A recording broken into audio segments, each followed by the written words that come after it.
This is Chris Fader coming to you live from Sin City, the fabulous Las Vegas. I'm out here at the NATE conference and we're broadcasting live for Rescue Connection on the 22nd day of the second month of the year 2022. Welcome everybody. Weather's been great out here in Las Vegas, but probably not so much back home in Philadelphia.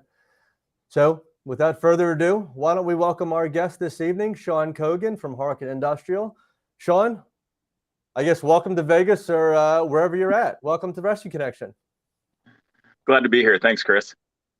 Thanks for coming on. I appreciate you coming on. And what folks don't know is this has actually been quite a bit in the making with Sean and I. We had tried to schedule it a couple times and military and other stuff got in the way. And he's just been a trooper to, being flexible. So Sean, I really appreciate it. And I really appreciate you coming on tonight. Coming from Las Vegas, I didn't want to call you and say we're going to reschedule. So here we are. For those that are just joining us, Sean Cogan is director of Harken Industrial, the director of the industrial department. And Sean, why don't you share a little bit about your background with folks, who you are, who Harken is, and the Harken family. Yeah, sure. Thanks. So yeah, I'm Sean Cogan. Been with Harken for going on 10 years now. And really got into it by way of having an interest in recreational climbing and big wall climbing. Never very good at it, but love to do it. Which led into rope access, and which led me to the good folks at Elevated Safety. And Harken and Elevated Safety really started working for both companies around the same period of time, and enjoy the luxury today of having the brands affiliated and getting to work with everybody from all sides of the company on a daily level. So yeah, my main background was just in some recreational rope work leading into rope access, and then put in the time and did a lot of jobs in that front, while kind of repping the Harken Industrial product line with the opportunity of doing it in live settings on real jobs, to really prove out the products as we went along. And what warms my heart about what you just said is being on real jobs. And I think, someone like myself, when we go out on real jobs, you can really appreciate that. And as a firefighter, you don't really get to appreciate some of these products on what they can or can't do or how they were developed until you get to use that real world and find out where the strengths and weaknesses are. And, I think before we get into your products, so a lot of the products that you guys make for rope access and rescue, are very complementary to what you do in the maritime, if you will, if that makes sense. Sure. So there's been a lot of news with Harken. We've got a lot of good comments. We'll get to them in a few minutes. Trust me, folks, we'll get to them. So why don't we kind of start off a little bit about, when I first learned about Harken, it was Harken. And then the last couple of years, there's been some changes and there's been some expansions to the family, if you will, growth, newborns. You want to talk a little bit about that? Sure. Yeah, in 2018, we brought Elevated Safety in, and we joined forces as kind of a manufacturing level and then the boots on the ground level, where the great staff at Elevated Safety that, are primarily all first responders, professional rescuers, but also provide numerous training opportunities and actually perform service work. So it gave us a really good platform of well-versed individuals, lots of rope disciplines there, combined skill sets to really drive us forward in looking at what's going to be the next thing to help the next job scope in rope work, and really developing what we're going to be offering and where we put the resources to develop certain products. So, and then fast forward 2 years, we brought in Cascade Rescue, which is primarily their background has historically been in the ski patrol rescue side of things, but they branched off into making patient packaging devices, litters, anything aerial evacuation for cableway systems, chairlifts, gondolas, zip lines. And so that was a really complementary gear set, and we really enjoyed the team over there and really skilled manufacturing and all American made products. And then most recently, we joined forces with Seattle Manufacturing Corporation, or SMC, which again has a really robust history in the mountaineering side and good old fashioned American manufacturing. So I think if I were to give a mission statement of why these companies are coming together and why we've put the pieces in place to create a team like this, it's really, to me, it's about, there's a component of really preserving the American-made manufacturing legacy in this industry. Everything's very cost competitive, but we want to represent the best products we can, with the majority being American-made. The highest quality manufactured products we can offer. Yeah, and it's funny you say that, because in one of the sessions today, that topic came up about some information, and somebody said it's so easy, without having a good understanding, it's so easy to go on Amazon, for instance, and buy products that you think are quality when they're not. It may Sure. look like said piece of equipment, but it's not. It's manufactured, and the quality is not there. Yeah. And I'm gonna say this time and time again. For the lot of products that you guys develop, where you're wrapping rope around, you've essentially developed and perfected them in an industry where they're gonna, I'm assuming, get beat up probably the most with salt water. They get wet, they get cold, they get really hot. They're getting hit with tremendous forces. They have to move sails. Just, that's where I think where you guys really able to take that and leverage that and really grow your product line, so to speak, to complement for rope access and rescue. Yeah, I think that's primarily the Harken story. Is we have 50 plus years of manufacturing rope handling products meant for the marine industry, specifically sailing. But within the sailing industry, there's numerous classes, and there's a lot going on with mechanical advantage systems. Like you said, there are a lot of what we would consider in a rescue situation or rope access situation, very dynamic movements. And it's all about being able to control your vessel. So having, we say the core competency at Harken Global is making the best quality equipment we can for rope handling under stress and under load. And so a lot of those technologies had been developed through the sailing side, that when we started Harken Industrial, we were able to apply some of those technologies and then the manufacturing know-how right away, which I think is a good reason that we are where we are today. Is we had the 50 years of manufacturing experience to adapt into these new markets. We weren't just starting fresh with a piece of paper on, how are we going to manufacture this? That part of the sequence, we had a good handle on how things are going to work, and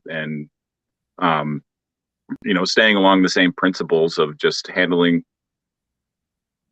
low friction, high strength hardware meant to move rope the way you want it to move.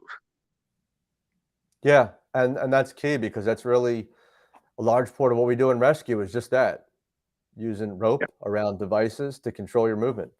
And when you're talking about the Harken family, we have Medtex, we have some Cascade products, and the SMC, obviously the Terra adapter being one of the major ones that we have, a number of them, and the elevated safety family, and as being a recipient of having been through the training, elevators training in Illinois and in Colorado, it definitely is a top-notch outfit, and they truly are a professional staff, and the complement there, I think it just makes sense for that family to grow. I don't like to use the word acquisition. that's just really more corporate. But you guys are growing to grow, not to cut down or put away, because it's all complementary. So I think that's a great Right. thing. Yeah, And wherever we brought in a new sector of business or a new operating unit into our global structure of manufacturing and sales, we're certainly not looking to dismiss any brands or take advantage of the history that they have created on their own.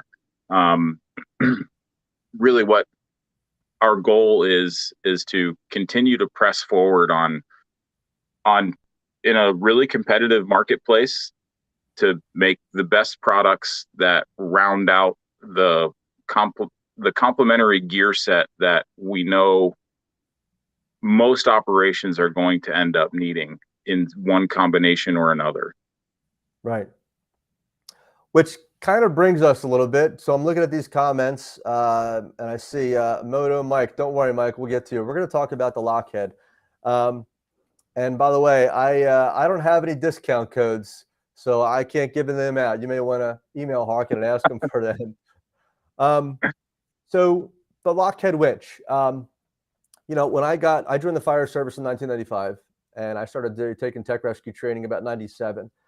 And I remember thinking early on, and probably up until about the last 10 or 15 years, you never use powered equipment for rescue, which, to a firefighter that does not have any experience outside of going to the fire academy and doing that training, you believe that to be the word of the Lord, if you will. You never use a powered winch. But you guys essentially have taken what works on a boat, if you will, put the ability to power it, whether it's in a seat or a right angle drill, so you can use it for rescue. Yeah. What has allowed you, or Harken, I should say, the ability to let's use powered equipment in rescue and rope access? And what is it about the fire service, do you think, that we're scared of, other than it's the unknown? There's a lot in that question to look at, because actually, we do have at Harken, we have two wholly owned manufacturing plants, one in Pewaukee, Wisconsin, and one in northern Italy. And the Italian plant has, over the last few years, has been basically dedicated to winch production. And like we said with the sailing side, and I'll make it very clear, I'm not a sailor by Harken standards at all. So I do have kind of a limited understanding of the way products were designed for the marine industry. But capstan winches are, it's a technology that dates back for centuries, and it's about saving space and multiplying power. It is mechanical advantage by definition, but it's really more about the space saving aspect and still being able to deliver a positive power ratio. And that's where all of this came from. Our actual first product that we launched in the US when I started was the Harken Power Seat, which was a full self-contained powered rope ascender. And, that was certified under machinery directives for the CEEN certification track. And so that opened our eyes to the idea that, power devices can be used in these applications, where as long as we're willing to prove the tests and the test criteria. So when we went into developing the what is now the traction winch and the series of LokHead winches, we had already crossed the bridge of having powered devices in a self-contained unit. And so part of the goal was then to make a full manual version of that unit, so that there's no power supply issues. You still have the force multiplier of the capstan, and all of the capstans that are on the market right now that we produce are for these industries are 2-speed capstan winches. So they have essentially think of it like a high gear and a low gear. So your high gear will be faster rope advancement at a lower torque, and the low gear being slower rope advancement but much greater torque through a gearing process in the winches. And so we don't really compare it apples to apples as what we all learned in rope work with what we do in mechanical advantage. We think of it as power ratios. And so with a LokHead winch, the 2 speeds basically represent a power ratio of 40-1 and what is rounded out to about 14-1. So in 40-1, that's where I'm going with the idea of being able to save a lot of space, but generate a lot of power. And so at 40-1, if you or I could input 25 pounds of force into the crank of a winch, then we can be hauling 1,000 pounds. And as you know, a lot of the situations that you find yourself in a job scope or standby rescue or live rescue, you don't always have the most idealistic haul field or a place to have enough rope to implement enough mechanical advantage by the use of pulleys and progress capture to be as effective as you could be if you're able to save a lot of space, have a really nice organized work area because we're not running back and forth and doing laps through a haul field. And then in the end, we believe that keeps everything in a safer operational capacity because it is organized. It really does reduce the level of stress and chaos that comes with some of those situations. And so the idea of bringing power in, we've always looked at it as the input force is what matters. And personal stamina also matters too. I mean, we've all been in those situations where we're hauling a ton of rope and you're just smoked halfway through, but you have to keep going and things might get sloppy at that point. I'll be the first to admit I've always been kind of a clunky rope access technician, never the smooth, graceful guy. But so when I start to get fatigued because I've been hauling on rope all day, I'm the first to admit that's when I make mistakes and there's really no room for it. So bringing in an auxiliary power source to offset the manual input was a real driver for us in having more of an option with the LokHead winches.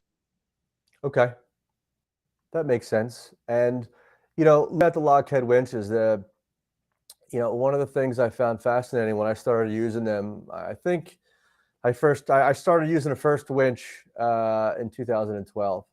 And there were a lot of questions about, how do we use it? What happens if this, what happens in that, but I think the reality is you just let's go back to the basics. It's no different if you're using a mechanical advantage, you put 10 people on it. You're being mindful of your forces, your angles, where your victim is. So, to me, why not use a powered system? If you're still going to employ all those practices, you're not changing anything. And then a couple of years ago, you guys came out with the NFPA version, which, I think to some extent, when I saw you at FDIC and asked you a little bit about it, I think there, for some departments, that may be the change that's needed for them to be able to buy it. So, at the end of the day, what's the difference between the NFPA and non-FPA version?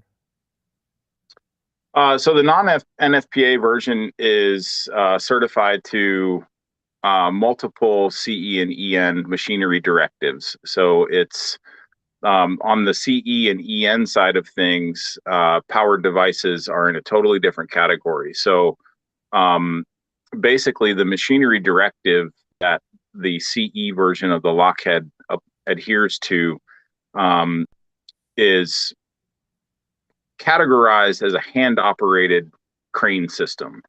With the machinery directives cover multiple industries, and so basically you have a lifting device that's meant to be used with a hand crank for live loads. For material loads, you can use a power source if you need to, or a power head by way of a right angle drill, or anything that's going to give you the right RPM balance with the right torque settings. So on the NFPA side, obviously there's some minimum braking strengths that are going to be different than that are listed in the machinery directives from CE. And so, in all simplicity, we had to beef it up a little bit. And so the main difference in the NFPA version versus the CE version is, if you have both side by side and you're looking at them with a micrometer, you would notice that the mounting plate of the LokHead winch on the NFPA version is about 1.5 millimeters thicker, to meet the standards within NFPA. So really, there's no difference in the mechanical side of the devices. There were just some aspects of strength and the way that the tests are facilitated, that we had to reinforce certain areas of the winch to make it hold up to the NFPA criteria. Okay. And that makes sense. And, I think one of the things I hear often is, and I think Mike had talked about it. Let's go back to it real quick. The cost prohibited. I'd love to have a Harken. Most of the time, the cost prohibitive. And you know what? For a small department or a major municipality that may not have the kind of budget to do that, I get that. And one of the things I tell people, think about what you spend on tech rescue gear and what you spend on your cash, right? If you can take some of that money and put it towards the Harken, because the LokHead is a force multiplier, right? It's doing more with less. Now, of course, Sean, you and I can talk about this all day long, but at the end of the day, there's a chief somewhere who's saying, I don't have that in my budget. Sure. And I think one of the things I like about it is it's forcing departments to rethink rescue. Are we rigging to rig, or are we rigging for rescue? Which is probably one of the things that I've reflected on the last 10 years in the fire service, on how we teach rescue. And, as I evolved from rope access, I'm starting to really learn. I should have taken rope access 20 years ago. Yeah. But, it is a force multiplier. And, I think it's a great asset to any rescue team or rope access because of that. And the safety factor that's built in. I talked to you a couple of years ago when we were looking at using it for a major project. And I think, one of the things you had said to me, fair lead? No. Self-tailing. Yep. Self-tailing, which essentially is, you want to talk about that? What separates that winch from other products? Yeah.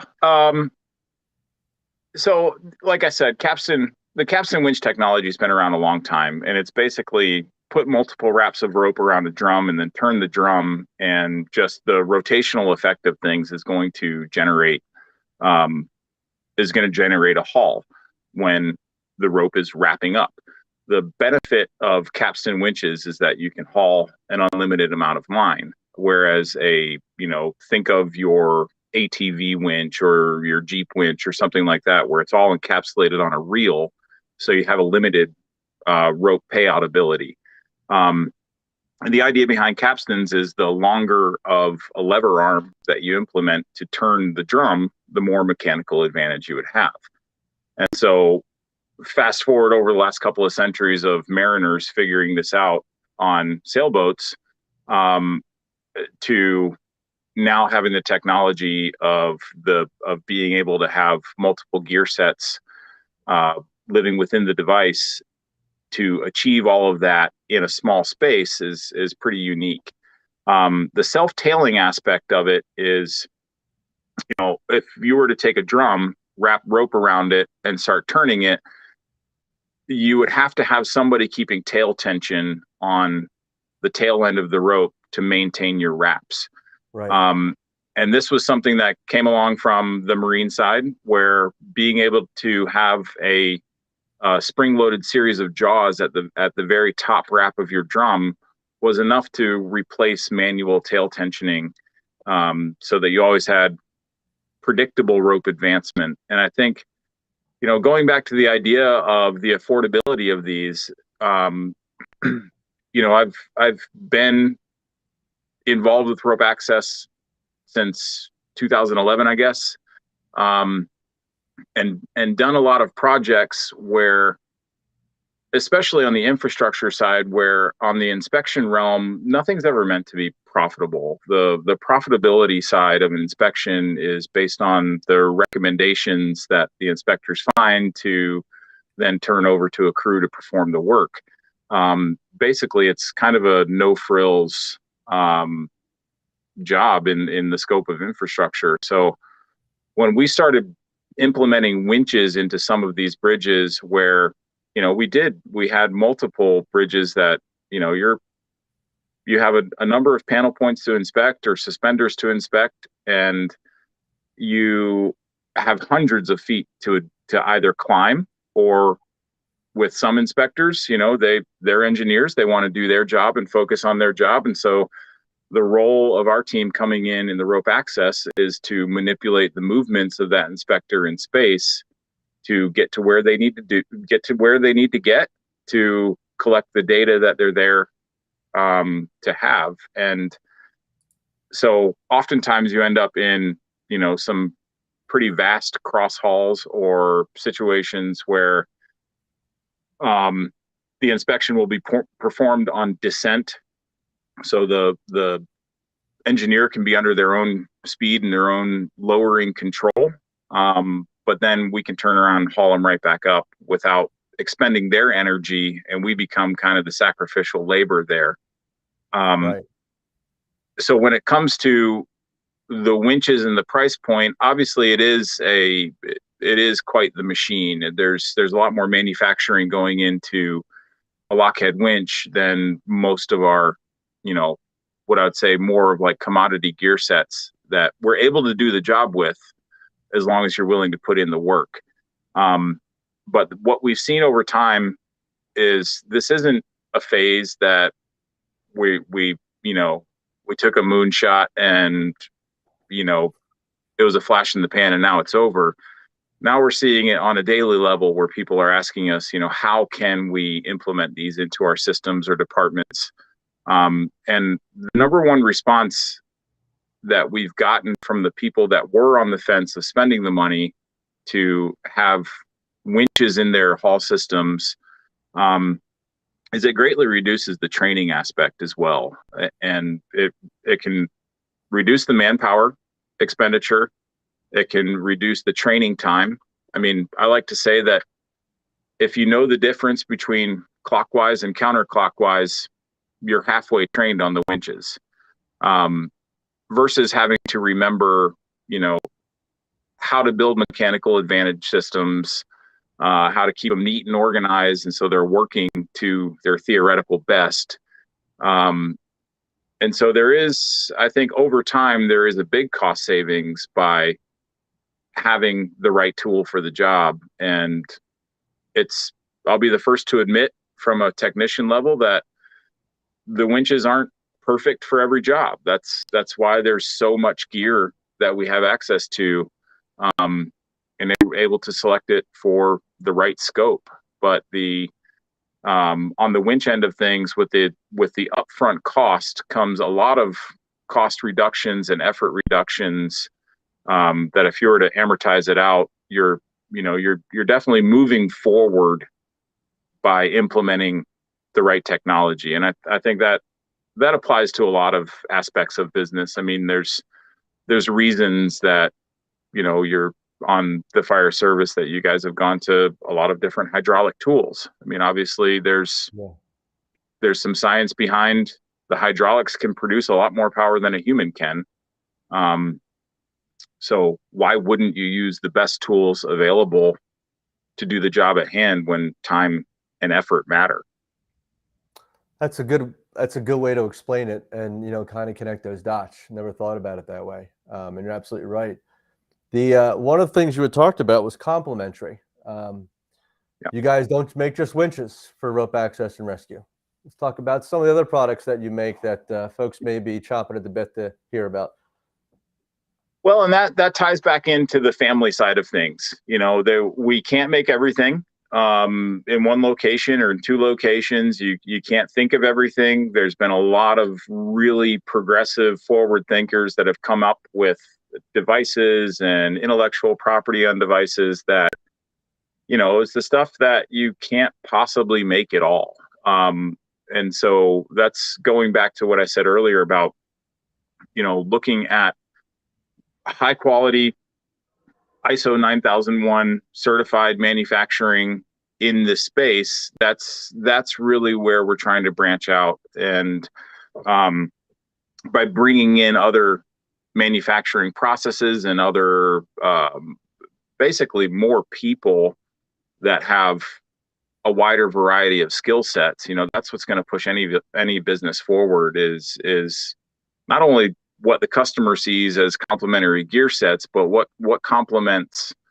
our goals from inside the business of being able to complete a kit of things. And so as far as Harken Industrial is concerned, we have launched a few products over the last couple of years that start to look at some of the more common pieces of hardware that most technicians would be carrying, but looking at it from the experience level from another industry like sailing. So, we talked about the Ninja foot ascender, for instance, prior to going live here, but that dual cam technology is something that's been proven out on boats for many years, versus the background that a lot of the traditional gear sets come from, is primarily in like a caving and mountaineering type of realm where it's a different method of rope work. And so I think being able to tap into some of the lessons learned on the maritime side, good and bad, of, what's best for the rope. We often think about what would be best for the ergonomics and the hardware side of things and how things go together in manufacturing. But, one of the things that Harken does really well is what's best for the rope, and basically continuing the technology of spring-loaded toothed cams in different shapes for different ascension devices. It may not be the best thing for the rope at times. And we've seen that in plenty of tests where a toothed cam device can do some damage to a rope, especially in dynamic situations or repeated use. And so I think that was kind of one of the projects that we took on with in cooperation with Cheryl Tree at the time of, there has to be a way for a foot ascender to have your first few steps off of the ground have smooth rope flow, and defeat the spring tension that in the cam that holds the rope, so that you're not constantly reaching down and advancing the rope through the cam device. And that was the challenge with the Ninja. Having the dual cams with no teeth, we only use ridges. So even in dynamic loading situations, it doesn't do the same degree of damage.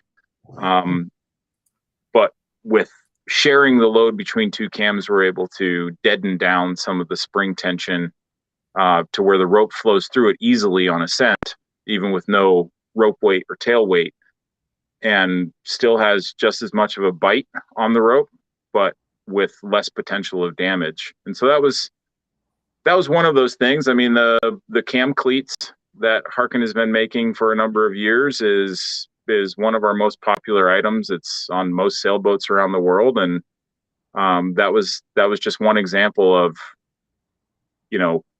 cleating off a rope is the same thing as ascending a rope, where you're pulling the rope through a device for progress capture, and you don't want it to go anywhere once it goes through. So, that's one good example of where Harken wants to, rethink what the traditions have built our industry to be of mountaineering and caving backgrounds. There's a lot of rope work that goes on boats that us as rope access guys or rescue guys aren't going to see or be aware of until somebody brings it to market. So that's been one of our guiding forces in what we make and how we go about our process of introducing new gear. Okay. And speaking of new gear, a couple of years ago, you guys essentially came out with a device that allows you to go down rope and allows you to go up rope, and at the same time gives you a high efficiency pulley. Is that correct? Yeah. I believe you're referring to the clutch. I am. Yeah, that was a cooperative effort with CMC, and obviously that was kind of a response to, and that's what I meant by having that direct line of information from the guys at Elevated Safety, and what are some of the problems in either the professional rescue world or the rope access world. And that really came about by I think I started the project charter for that in 2014, which, as you said, came out a couple of years ago, and you can start to get a grasp of what it takes to actually develop and test out a theory like what the clutch performs. Is it's a multi-year process to develop something to go to market with and know it's going to do what you want it to do and what you depend on it to do if you're on the sharp end of it. So yeah, the clutch has been a great project. It's been a very successful project, and we're grateful to the partners at CMC for taking it on with us and making it what it is today as one of the most sought after pieces of rescue and rope access equipment on the planet. And that was really, I won't mention names of which devices, but you can probably get there.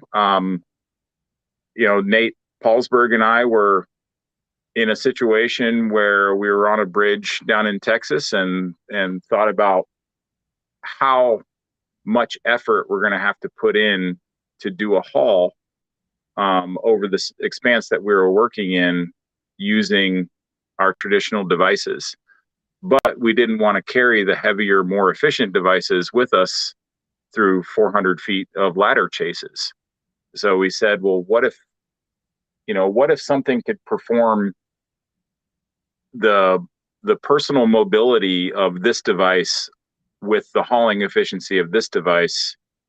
And that's kind of where it all came from, is from a street level, literally bridge level application where we were challenged, and we just thought there needed to be a better way than carrying up more gear. We just needed better gear. So that's really where that one kicked off. So it's interesting because obviously that's a game changer. And Brad here, we can learn so much from each industry. I think, in the fire service, not speaking on behalf of the fire service, but as a firefighter, I've learned more to bring back to the fire service from other industries than we have as firefighters. And, I think that's really what's complementary to us growing in rope access and rescue, is seeing how other people do it. Sure. We got a question, which Alex, I'll get to you in a second. We'll get to you in a few minutes when we talk about that question. But you talked about the Ninja, and I want to kind of shift gears real quick. I was thinking about, a couple of years ago, you guys did GRIMP, and you debuted some equipment. competitions, I've only done a couple of them, never done GRIMP. But competitions, I think, drive a lot of things. They drive technology, they drive us to test things. So let's talk a little bit about your GRIMP experience and how that's helped you as a better rope access technician, how that's helped you at Harken, and how that's Yeah, helped the industry. sure. I think GRIMP is kind of the NASCAR of the automotive industry. It's where it's the proving grounds, right? It's where you're introduced into situations that you wouldn't find in your everyday, your day-to-day either rope access job or on professional rescue side of things, where you get to set up complex systems um, to achieve what are typically pretty simple objectives, but there's a lot of on the spot planning that has to happen.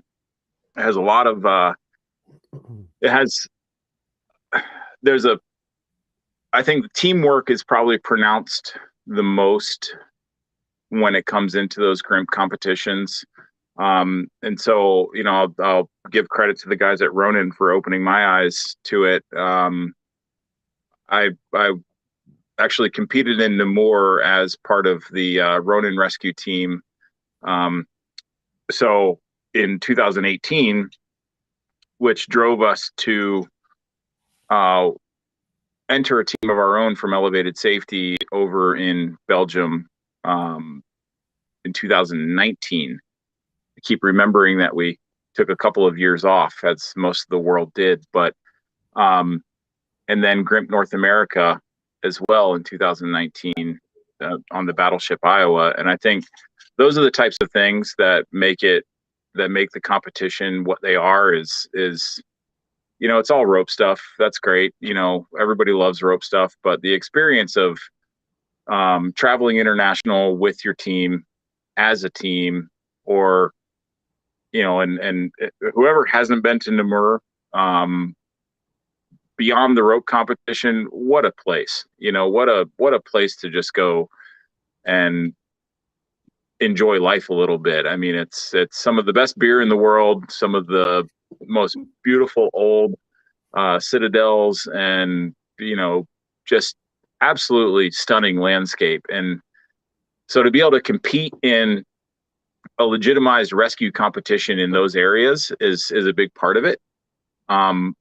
Obviously, with GRIMP North America, the battleship Iowa is a pretty unique location to put some of your rope work and your confined space methods to the test.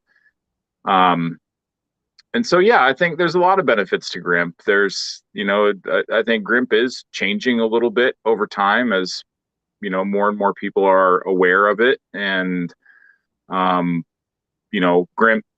5 years ago versus what will be happening in the next couple of years, I think there's a large increase in commercialization of things, and obviously we have to find that balance too as a manufacturer.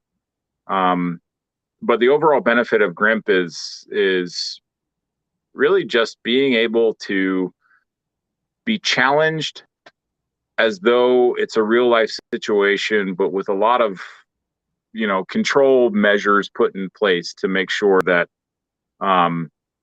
it is done in a very safe way. Nobody's out there taking risks and taking chances and pushing the envelope beyond safety. So I think that's a really good place to just test your brass a little bit, but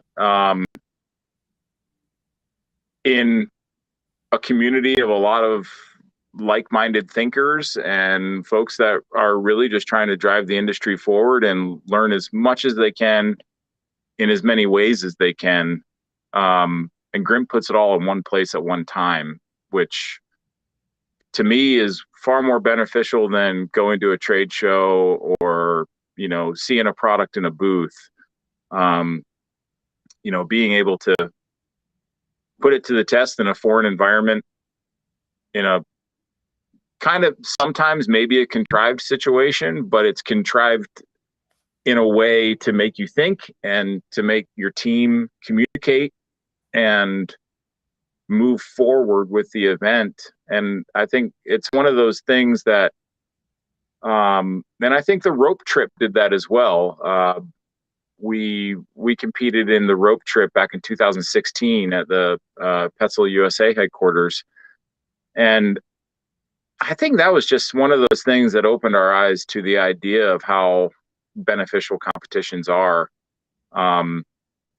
where typically the team or the person or situation that was having the most trouble with it was getting the most support from the community. You know, it's not about placing or ranking. It's you know, it's about knowing that it's okay to struggle through an aid climb that you may have not seen on the fire service before. It's about knowing that there's folks watching who are cheering you on no matter what, just to, you know, have individuals and teams prevail at a challenge. And, you know, GRIMP does a lot in the positive side of things, for pushing rescue technicians and rope access technicians in a controlled, safe way, in ways that they would never be able to do at their day-to-day job. So I fully expect that the competitions are going to grow,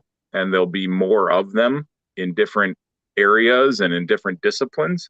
But it's all good. I mean, it's from Elevated Safety's point of view, it did a lot to shape us as a team. You know, we would train as much as we could.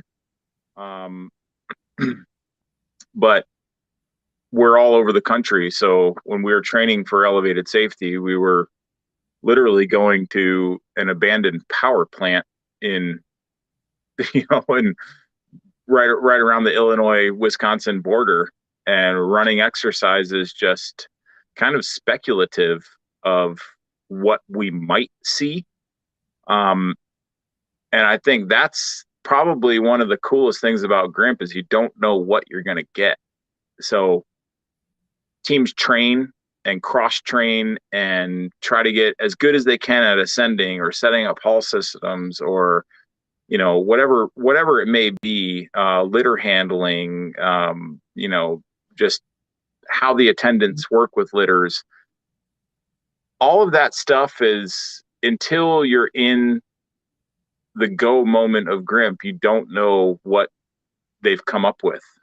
And Right. so you train at a much broader level, thinking you know what's coming, which does nothing but improve your team and teamwork and communications, and, you know, just the general structure of command and how you're going to go about an exercise with typically what is, you know, 5 alpha personalities all having to work in one thing and accomplish a goal, which doesn't always go well for for a lot of teams. So it was a good challenge, and I think the benefits of GRIMP are very obvious to those who have gone and done those types of competitions.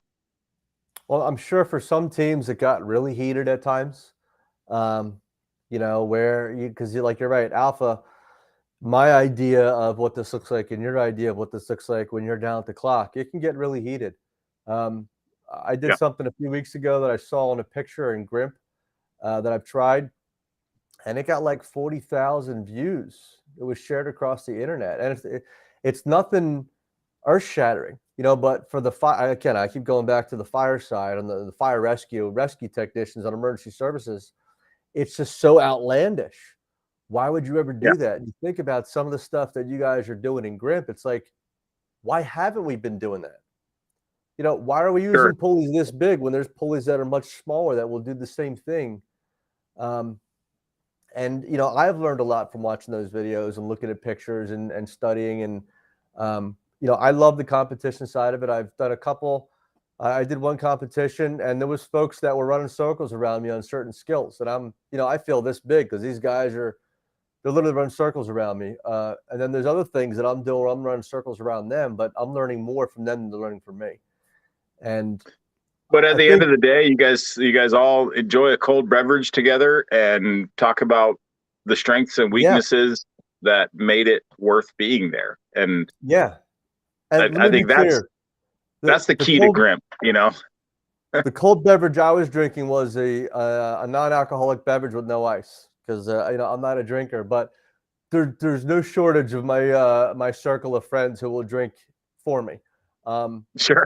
But that's really what I found the best part. At the end of the day, when the competition's done, you're just hanging out, putting them back, just the camaraderie and just the networking and learning from others and building those relationships. And you're right, it's just going out there is worth it. And that's And the relationship building side of things you just touched on is one that I think you can't put a quantitative value on it. But every few days, I'm in communications with people that I came across with GRIMP going back as far as 4 years ago now,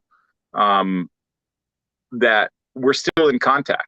And we might do different jobs professionally, but there's always a common ground, and that's where GRIMP shines. And so the idea of the camaraderie is probably the biggest benefit.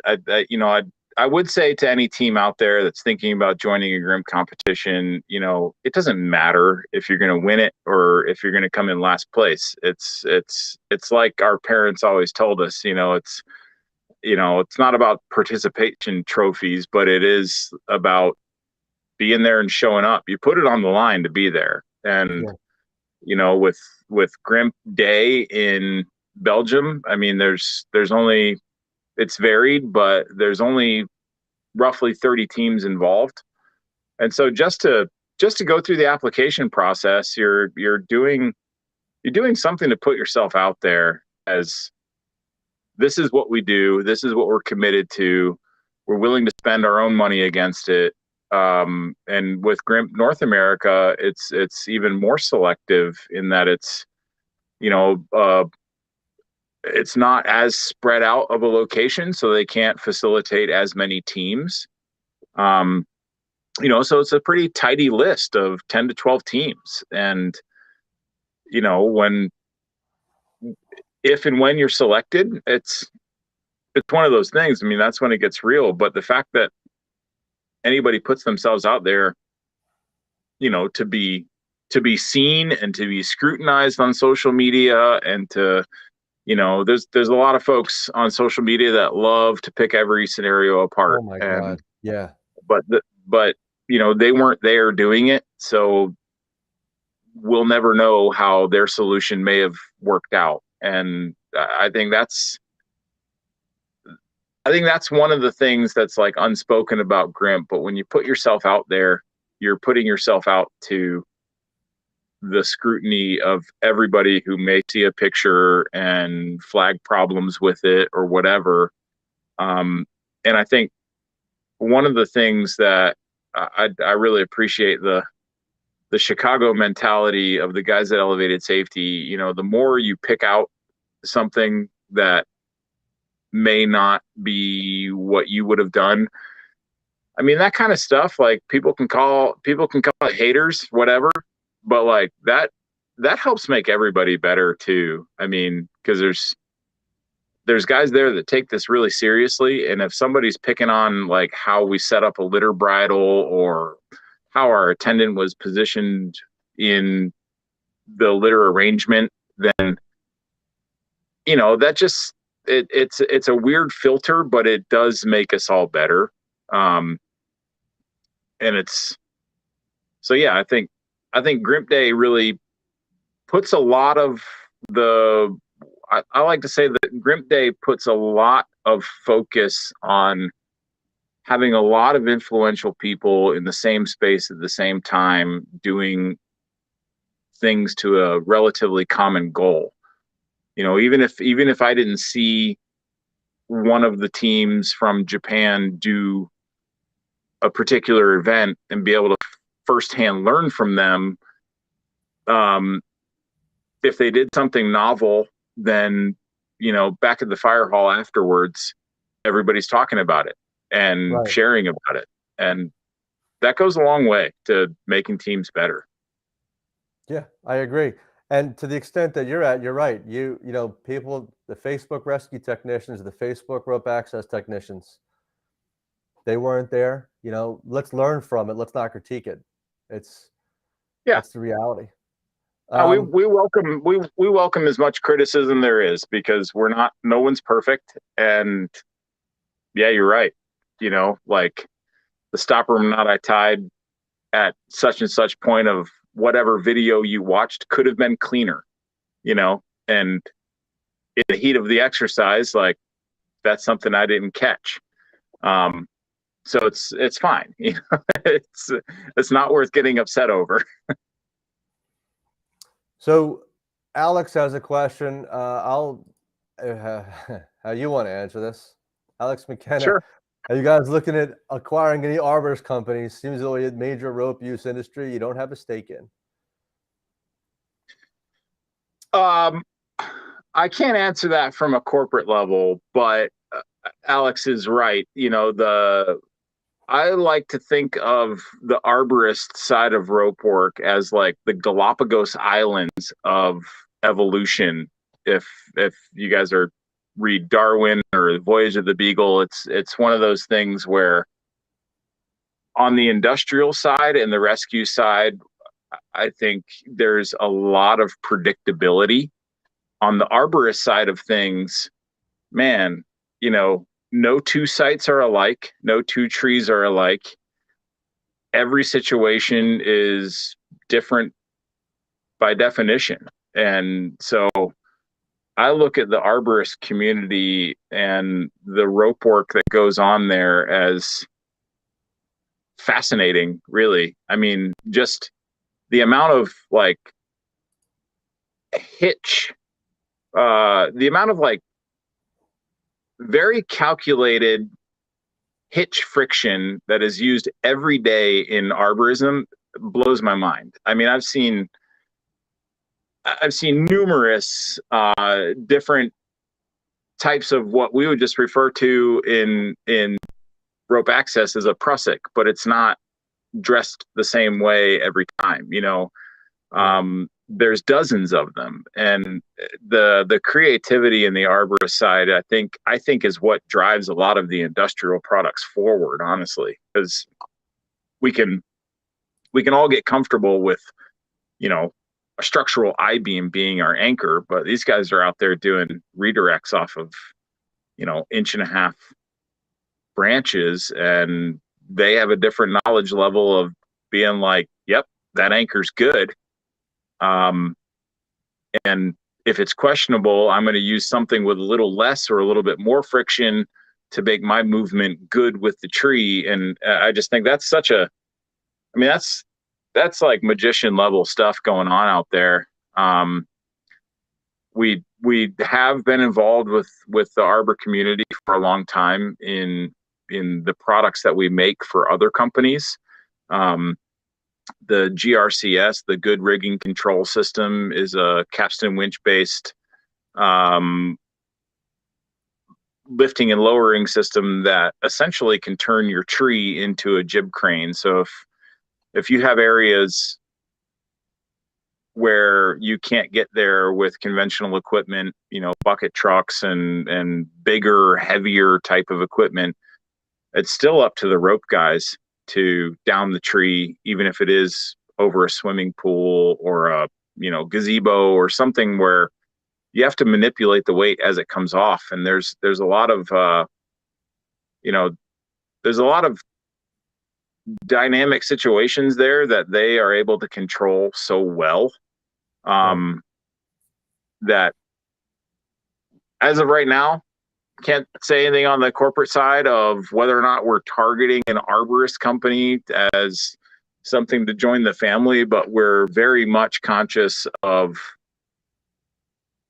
producing gear that can complement the arborist. And, you know, that's one of our target markets. I'll leave it at that. Okay. Looks like Brad, I don't know if this is a question or a statement, but I'll bring it up before we start to wrap up. There's a couple of powered attachments to power the Harken winch. Is there a group of power tools that can do this? For example, Milwaukee. I'm assuming that's a question, Brad. Yeah, no, that's actually that brings up a good point. You know, we don't make power tools. We don't have any financial interest in power tools. We don't deal with them. We don't distribute them. So we wanted to create enough flexibility there to where if you're cognizant of the load ranges that you're working in, then there's all kinds of tools that are available to you to handle those loads. Um, it's come up a lot in the fire service, you know, as people do acquire LokHead winches, they're looking for the right angle drill that is like you know, the end all be all of right angle drills. Um, Milwaukee has done a great job over the last few years with their M18 platform. Their battery platforms are some of the best in the world, and the M18 Super Hog is a great right angle drill. Um, but we always have to be aware that there's not a right angle drill on the market that's ever been created for running a capstan winch. So most of the right angle drills in play right now that deliver the right ratio of RPMs versus the torque, you know, they're mainly made for applications in construction practices and home building where, you know, it's a plumber with a hole saw trying to get a place for the pipes to go. I mean, that's Right. what those tools are made for. Um, we've actually had a lot of success with the DeWalt products of the FlexVolt 60, um, which Milwaukee does it as well, but they have some lower geared settings for a lower RPM and a higher torque. And so there is a balance there. You can't just throw any drill in and expect it to haul any load. Um, that you know that's just one of those things that, you know, pre-use inspection and doing some training and figuring out what your load range is, because the main thing with a lot of these right angle drills is that they do have an integrated e-clutch, you know, which is a safety device meant for, you know, picture roughing in the utilities of a house and you're on a 6 foot step ladder overhead drilling in 4 inch hole saw to have a waistline go to where you need it to go. You know, if those tools were to bind up in that situation on a 2x10 or whatever, um, you know, that's going to take the operator for a ride. And so they're meant that when they come into a binding situation, that there's an e-clutch that limits the tool spinning out of the person's control. Um, and so in use with winches, there are a lot of little nuanced tricks to it of, you know, understanding your RPMs, understanding your gearing, your rope speed, and your loading, um, which all comes with training. But once you dial it in to what works for a single person load, what works for a 2 person load, when to implement something like a drop loop 2-to-1 type of thing where, yes, you're using more rope, but a lot less effort on the winch end of things. Um, you know, there's a lot there. So I can't endorse any one brand of power tools. You know, Milwaukee makes an excellent corded version, an excellent battery version. DeWalt does as well, and actually Makita has a couple really nice corded versions that run the winches really well. Um, so yeah, it's all about getting your reps in and knowing what the limitations. I guess that's a good way to put it. Sorry to go on a tangent, but if you're going to throw a Okay. powered device into your system, it's a really good thing to test all the limitations in combination. If it's the winch, if it's the power tool, if it's the amount of rope, if it's the weight, if it's friction, understand the whole picture coming together of trying to use power tools with a new device that operates in a mechanical advantage way that's different than what you're used to. There is a little bit of a learning curve there, but once you get it, you'll never go back. Truer words haven't been spoken. I'm sure they have. The key, well, trying to make you look like Archimedes. Yeah. So as we wrap up, I mean, really it comes down to, we talked earlier, is knowing, being mindful of what you're doing, limitations of equipment. Reading the manual can go a long way. Read the instructions. What it's, reach out. There's a lot of videos on there. I know Elevated, you guys do Elevated does a great job of putting these videos out there for GWiz information or just in time training. Yep. But none of that, if I'm correct, as you'll agree with us, none of that negates getting real training, getting professional training from people that know what they're doing. And you can watch all the videos in the world. It doesn't make you great at something. It just makes you a little dangerous. So you have to, yeah, right? I mean, you have to know how to use it. You have to have training. You have to understand what the limitations are. And, that's the ever evolving aspect of technical rescue.